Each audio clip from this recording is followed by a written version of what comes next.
Hi there and welcome back to my channel. This is Sean, the Honest Book Reviewer, with another book review.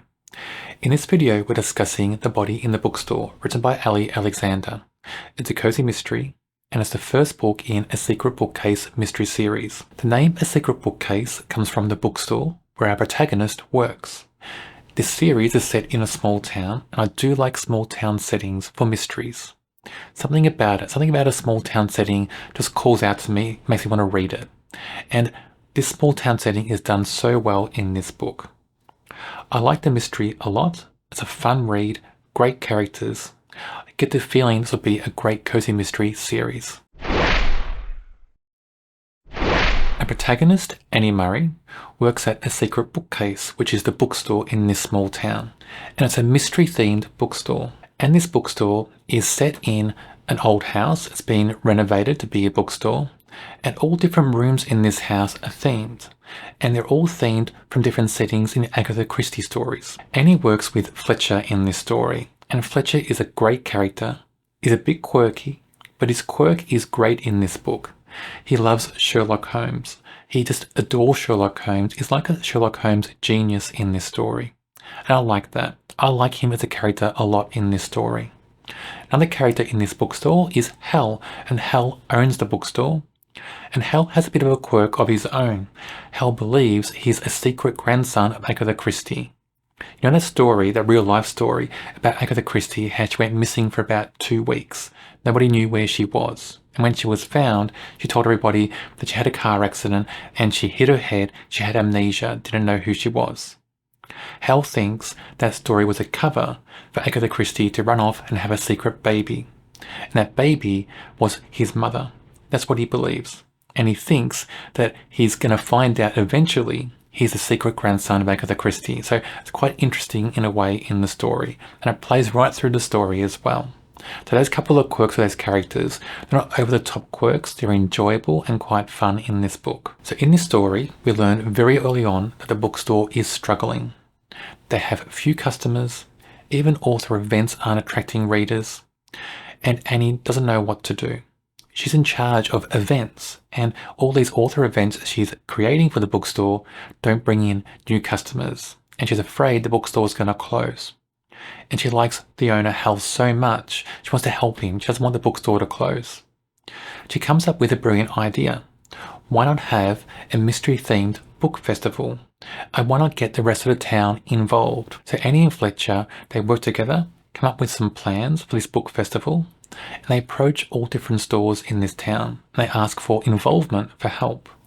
Most of the stores say yes, one store says no, and one store is a neighbouring bar to the bookstore, and Liam, who runs the bar, doesn't want anything to do with this mystery festival. And it seems Liam's sole role in this book is to be an antagonist for Annie. And every time they talk, Annie gets irritated. And Annie's best friend Pri, and Pri is a great character in this story. Pri works in a coffee shop as a barista, I think. And in this story, Pri keeps saying to Annie, Liam likes you. He's like teasing you because he likes you. It's like in the playground when, kids are young and you always hear that boys tease girls they like. It feels like that in this story. Every time Liam talks to Annie, he makes some remark, some obnoxious remark, and it puts Annie offside. But secretly you wonder, is this kind of Liam's idea of flirting? And it makes you wonder all through that in this story because it happens time and again in the book. But of course, it's a cozy mystery, so we need a mystery. I mean, it can't be just, fun and frivolity all through the story. It can't just be about the book festival and nothing else. And there is a mystery, a murder mystery. I won't go into details on that murder mystery because I think all the fun is finding out how it happens and also coming across the corpse in this story because the way that body's found is quite fun in a way, and I use the word fun with hesitation, but it is quite fun and it just stands out in this story. And I like the way that whole investigation plays out in the book. I like Annie as the investigator, and being the protagonist in this book, she has to investigate. And then all this ties into Annie's background. In this book, Annie has a cold case mystery of her own. It's personal to her. Annie was in college about 10 years ago.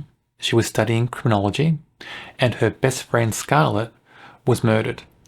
And Annie has been trying ever since then to solve that murder, to find out what happened to her best friend. That cold case murder plays a role in this story, especially because the police detective in this book is Annie's old professor at college.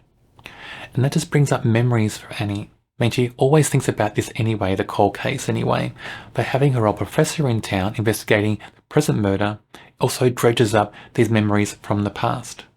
And there's something else about that. Her professor, now she's in the police force, she tells Annie she's come across different information about that cold case, and it may even help solve the cold case eventually. And she wants Annie to take a look at all the information she has and just sift through that and see if she can come up with something. So all that plays out in the story quite wonderfully, I think. We have this present day mystery, which is the main mystery in the book. Then we have this cold case mystery that's in the background. And this cold case mystery seems like it's going to be quite a long-running story arc in this series, because towards the end of this book, we even have almost like a cliffhanger about that cold case mystery. But enough about murders and mystery. Let's talk about this book in general. And the setting in this book is brilliant. A small town setting, and I love small town settings in mysteries. Through the eyes of Annie in this story, the small town is described as being colourful and vibrant. We get to meet many characters in this small town, and they're wonderfully written as well. The characters in this small town suit the small town setting. They're quirky in some ways, not overly quirky, but they're so genuine as characters. They're just a great small town feel from them, the way they interact, the way they talk. Everything about those characters just screams small town to me, and I adore all of them so far. On the cozy side, apart from meeting other characters in this small town, the book festival just sounds amazing. I wish we had book festivals like that near where I live. I'd go to them all the time. I love the idea of that mystery theme.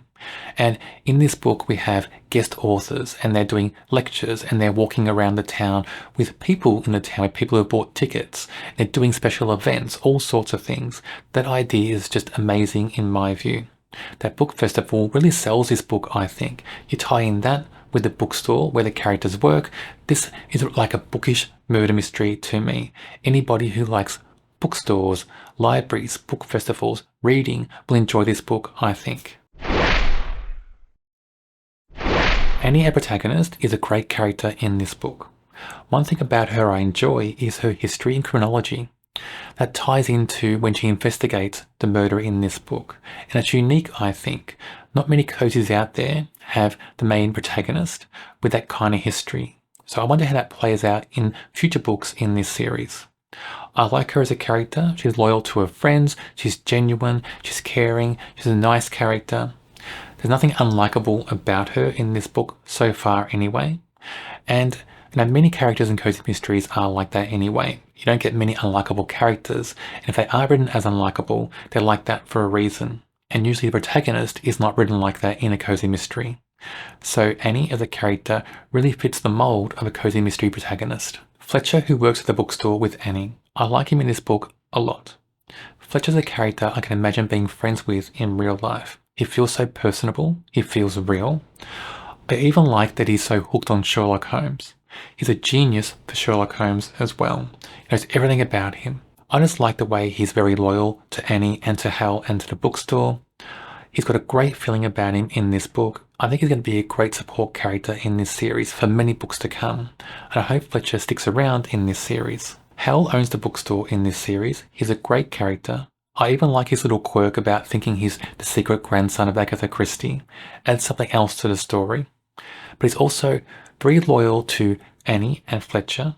He loves his bookstore. You can really feel the love he has for his bookstore. But he's also very caring towards the people who work for him. And he loves the town as well. He loves that small town, and he just wants his bookstore to stick around for many years to come.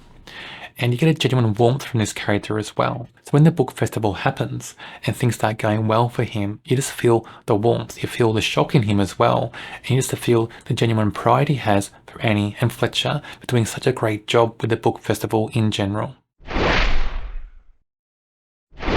This book was such a fun read, great characters, a great small town setting. A great idea to have this in a mystery-themed bookstore and also have that mystery-themed book festival as well. It was such an attractive idea, especially in the first book in a series. And I just wish we had book festivals like that near me. I rate this a 4 out of 5. I can't wait to read more books in this series. On my channel, I review many cozy mysteries. If you enjoy cozy mysteries, check out my channel and subscribe. On the screen now is a link to another video for a book I'm sure you'll enjoy.